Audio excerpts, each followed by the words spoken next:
አሰላሙ አሌይኩም ወራህመቱላሂ ወበረካቱ።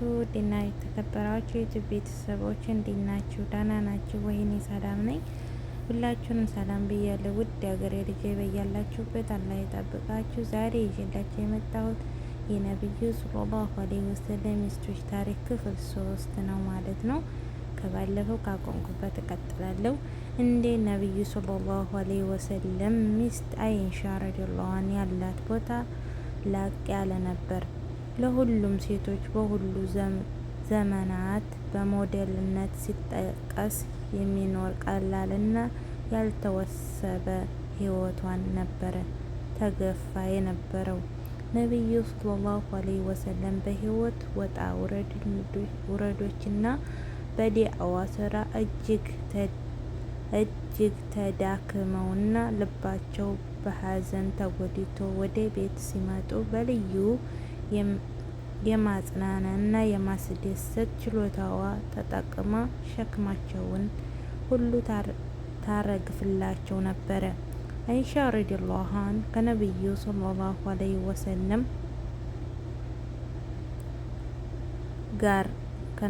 ሰለላሁ ዐለይሂ ወሰለም ጋር ሆና አንድም ጊዜ ምቾትና ቅንጦት የሚባል ነገር ልታይ ቀርቶ በአጠገቧ ደርሶ አያውቅም። በቤት ውስጥ ደረቅ ተምርና ውሃ ካለ ከዓለም ላይ ምርጥ የተባለ ማዕድ እንደተዘጋጀ ነበር የሚቆጠረው። አይሻ ረዲየላሁ ዐንሃ ከሁሉም በላይ የምታውቀውበትና እድለኛ የሆነችበት ጸጋዋ ውስጥ የሌለው የማወቅ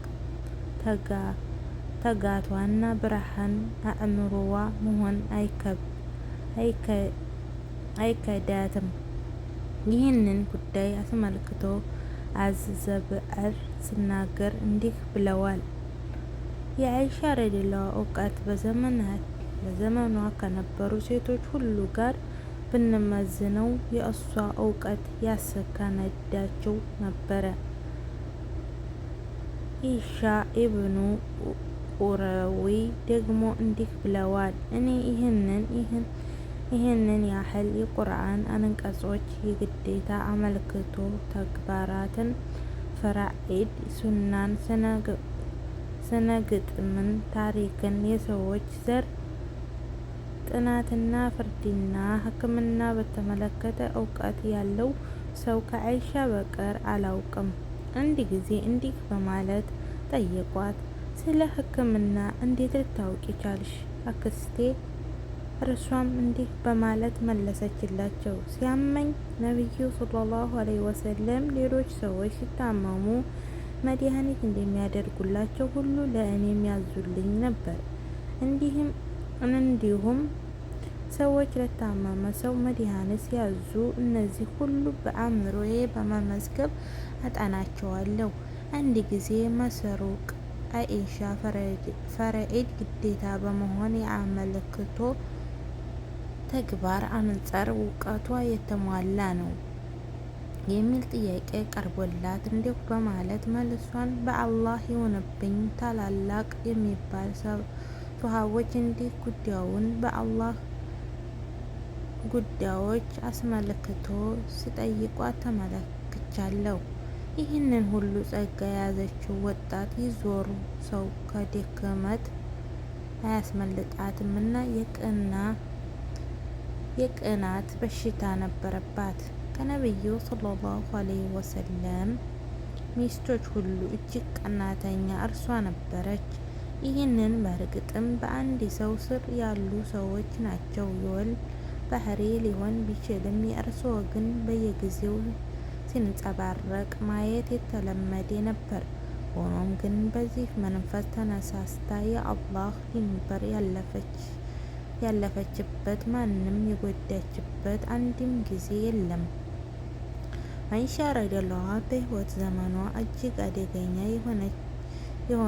የሆነውን ፈተና የተጋፈጠችው መናፊቅ ንጽሕናዋን በመገዳደር በዝሙት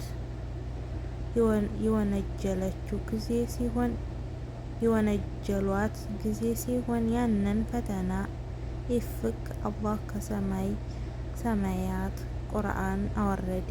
ንጽህናዋን በመመስከር አክሽፎላት ሱረቱል አር-ሩም ከቁጥር 11 እስከ 14 ያለውን አንቀጽ ይመልከቱ። ነቢዩ ሰለላሁ ዐለይሂ ወሰለም ከመሰናበታቸው ሐጅ ተመልሰው ብዙ ሳይቆዩ በጠና በታመመባቸው መሞታቸው መቃረቡን አውቀት ነበረ። በዚያ ጊዜ በተራ ወደ ተለያዩ ሚስቶቻቸው በሽክም ሲወሰዱ ነገ የማን ተራ ነው? ነገ የት ነው የምትወስደኝ? በማለት ይጠይቁ ነበረ።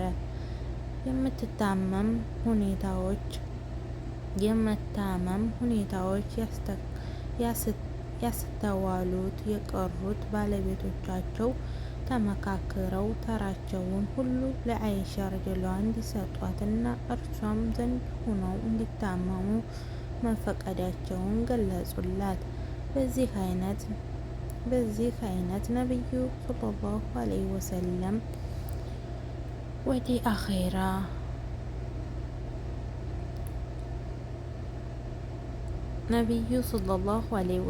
ወደ አይሻ ረዲየላሁ ቤት ተዛወሩ።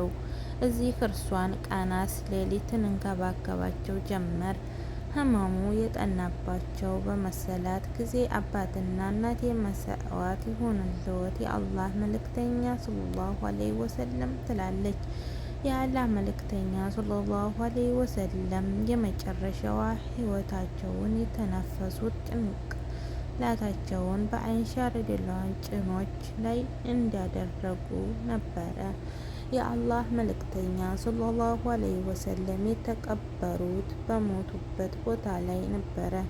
ያውም የአይሻ ረዲየላሁ መኖሪያ ቤት ሲሆን ጉድጓዱ እዚያው ተቆፍሮ ገብቶ መሬቱ ተፈጸመ።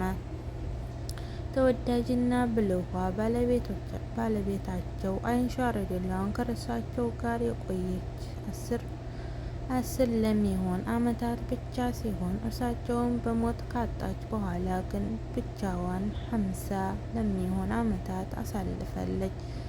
እነዚያ ሁሉ ዓመታቶችም ከአራቱም ማዕዘናት የሚመጡ ወንዶችም ሆነ ሴቶችም አላህ ከሰጣት የእውቀት ጸጋ በማካፈልና ከሞላ ጎደል መጫወት መጪውን ትውልድ በመቀረጽ የአላህ ሃይማኖት ለሰዎች በማስተላለፍ ፈጣሪዋን በማምለክና የእርሷን ውዴታ የሚያስገኝ በጎ ምግባራትን በመፈጸም ነበር ያሳለፈችው። አይሻ ረዲየላሁ ከረሱል ሰለላሁ ዐለይሂ ወሰለም በቆየችባቸው 10 ዓመታት ከእነዚህ ጊዜያቶች አብዛኛው ያሳለፈችው የአላህ መመሪያ የሆኑትን 2 ታላላቅ የእውቀት ምንጮች ቁርአንና ሱናን በማጥናት ነበር።